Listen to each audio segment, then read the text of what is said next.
Imagine waking up to find your parents staring at you with wide, unnerving grins. That was just the beginning of my nightmare. I haven't been sleeping recently. Every time I drift off, I get the feeling I'm being watched. Last night, I confirmed that feeling. I've woken up in the middle of the night before, mainly to use the restroom. Last night was different. I woke up upon hearing heavy steps, and upon looking at the end of my bed, I saw my parents, staring at me. Unmoving, they kept staring at me, grinning widely, side by side with each other. I was scared shitless.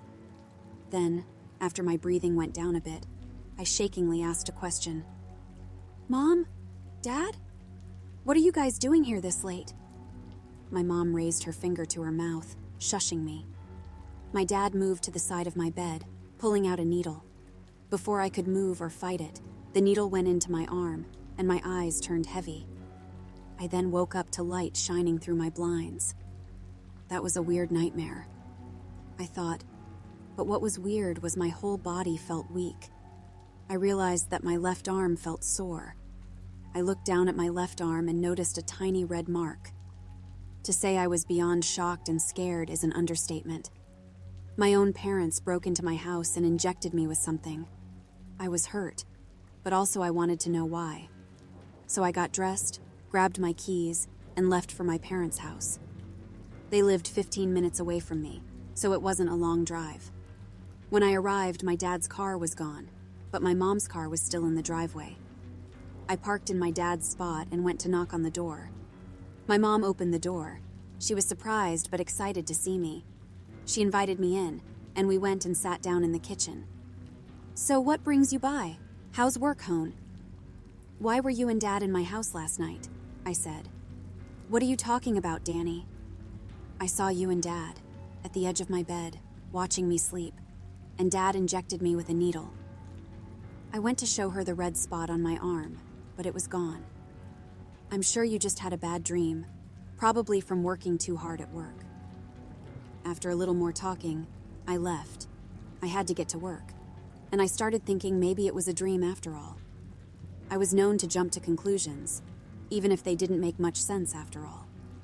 Just to be sure, on my lunch break, I bought a nanny cam. I worked next to a Walmart, so it was convenient. When I got home, I set up the camera facing my bed, so if it happened again, I would have it on camera. That night, I went to bed, a bit relieved, but still, I felt the feeling of being watched again. My eyes fell heavy, and I drifted off into the deep darkness of my mind. When I woke up, I felt weak again. My left arm felt sore. I looked down and noticed the red spot. It was in the same area. I got up and turned on my computer. I had set up for any videos to be transferred onto my computer. What I watched confirmed my suspicions. I instantly grabbed my keys and raced off to my parents' house. When I got there, the front door was wide open. There was blood on the floor and glass. I called the police and they found my parents deceased. They asked me to look at the footage from one of the security cameras. They seemed shaken. As I watched the footage, it shook me to my core. It showed two figures breaking into my parents' house. After they dealt with my parents, they turned around, showing themselves to the camera.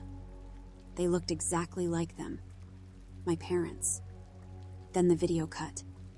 The police didn't know what to say. They were as disturbed as I was. The investigation went on, but it became a cold case. It's been a few weeks, and as I was moving stuff out of the house, I glanced out at the backyard. I swear I saw myself on the edge of the tree line.